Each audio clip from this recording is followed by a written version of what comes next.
Hello friend, আজকে সকাল সকাল বেরিয়ে পড়েছি পাইকোর ছাপাকালীন মায়ের মন্দির। আর এদিকে হচ্ছে আমার বন্ধু, আর আমার বন্ধুর বাইকটা পুজো করার জন্য। আর আমি এখানে ফুল, ফল আর গাড়ির কাগজ স্লিপ নিয়ে রেডি হয়ে গেছি। আর ঠাকুরমশাই তো সবগুলো এখন পুজো করছে, আর সবার শেষে আমরাই নেব।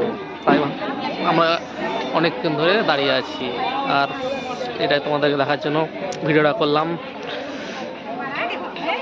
ভালো থাকো, সুস্থ থাকো ফ্রেন্ড।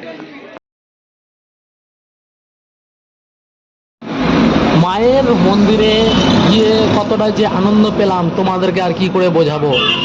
তাই তোমরা অবশ্যই একবার হলেও মায়ের মন্দির দর্শন করিও। তারপরে আমরা বলির ভিডিওটা আমি একটু দূর থেকেই করলাম আর তোমাদেরকে দেখালাম। এরপর আমাদের পুরোহিত মশাই আমাদের শেষের বেলায় গাড়িটা পুজো করছে, আর ও ঘরে বলি চলছে। তাই আমার বন্ধু আর পুরোহিত মশাই দুজন মিলে পুজো করছে, আমি ভিডিওটা করছিলাম। তারপরে আমরা কিছু ছবি শ্যুট করলাম। এবং তোমরা ভালো থেকো, সুস্থ থেকো।